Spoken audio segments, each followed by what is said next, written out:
Hello friends, welcome back again. আজকে আমার কাছে একজন ভিক্ষুক এসছেন, গ্র্যান্ডমা। এনার বয়সটা দেখুন। এই বয়সে ইনি এখনো পর্যন্ত ভিক্ষে করছেন। সকাল থেকে এখনো খাওয়া হয়নি। যদিও আমি এনার জন্য কিছু আজকে খাওয়ার ব্যবস্থা করেছি, বাট ইনি প্রতিনিয়ত যে ভিক্ষা করেন, সকাল থেকে কিছু খাওয়া হয় না। আমরা এনার সঙ্গে আলাপ আলোচিত করব, এনার জীবন কাহিনীটা শুনবো, কি জন্য ইনি ভিক্ষা করছেন। আমরা এই গ্র্যান্ডমায়ের দুঃখটা শোনার চেষ্টা করব।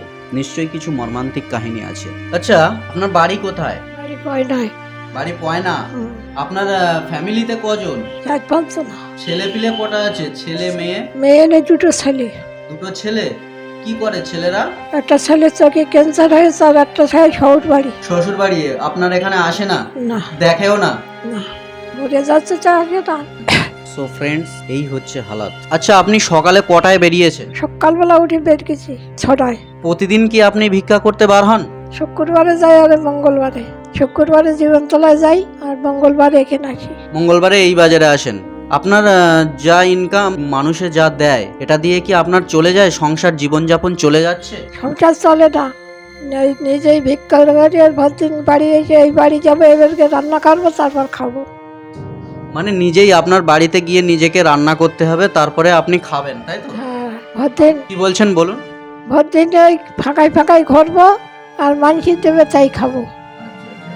মানে মানুষ কখনো কখনো দেয়, কখনো কখনো দেয় না, তাই তো? আর পয়নায় যাই, পয়নায় গেলে যাই। আচ্ছা, আমি আপনার জন্য কিছু খাবারের ব্যবস্থা করেছি, এটা আপনি খাবেন, ঠিক আছে? ওকে। সো কতটা করুণীয় অবস্থা, যার জন্য ইনি আজ ভিক্ষে করছেন এই বয়সেও। আচ্ছা, আপনার বয়স কত বলতে পারবেন? না, আপনার বয়স ইনি নিজেই জানেন না, যেটা দেখে অনুভব করা যাচ্ছে 80+ হবে সামথিং। আচ্ছা, আপনার স্বামী নেই? না, দুটো ছেলে। স্বামী কতদিন আগে মারা গিয়েছে?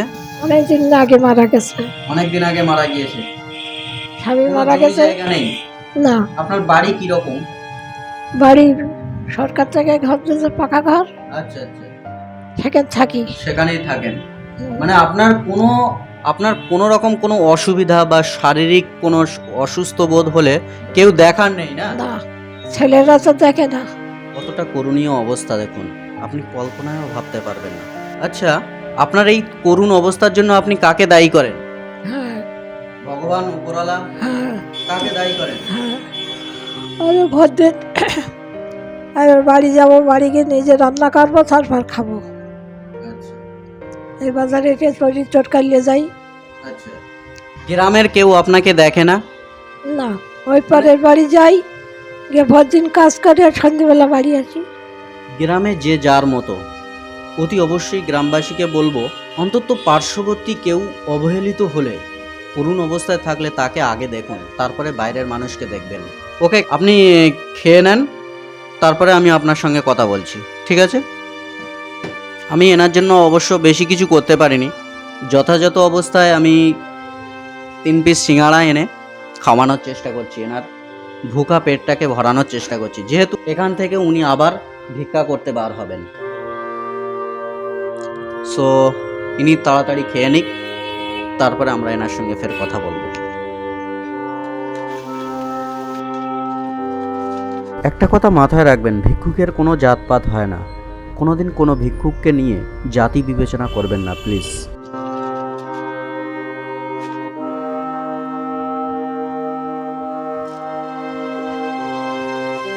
সো ফ্রেন্ডস, দেখুন, এনারও শারীরিক অবস্থা ভীষণই খারাপ, তবুও এনাকে ভিক্ষা করতে বার হতে হচ্ছে। খেতে গিয়ে তাও হাত পা কাঁপছে, এমতো অবস্থায়ও এনাকে ভিক্ষা করতে রাস্তায় বার হতে হচ্ছে। এতটাই করুণীয় অবস্থা। ঠিক আছে, আপনি আস্তে আস্তে খান। সত্যি কথা বলতে কি ফ্রেন্ডস, আজকে আমি এনার মতো একজন ব্যক্তিকে কিছু হলেও খাওয়াতে পেরে আন্তরিকভাবে খুশি হয়েছি। ইনি শারীরিকভাবেও অক্ষম কিছুটা হলেও, এনাকে দেখে বুঝতে পারলাম যেটা, এই মানুষটা কতটা ভাত খেতে পারে। এরকম একটা বয়স্ক ব্যক্তি কতটাই বা খেতে পারে, যার জন্য এত অবহেলিত, যার জন্য শহরে বৃদ্ধাশ্রম এবং গ্রামে ভিক্ষুকের অবস্থান।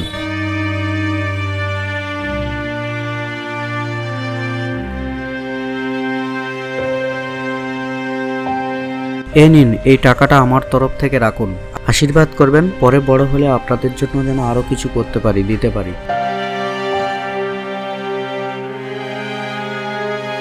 সো ফ্রেন্ডস, আজকে এই ভিডিওতে একটি বয়স্ক মানুষের আননোন ফ্যাক্টকে তুলে ধরলাম। আপনার কেমন লাগলো? আশা করি অবশ্যই ভালো লেগেছে। আপনার মনে যদি একটু হলেও করুণা হয়ে থাকে, অতি অবশ্যই ভিডিওটিকে শেয়ার করবেন, বয়স্ক মানুষটির জন্য হলেও। Thank you.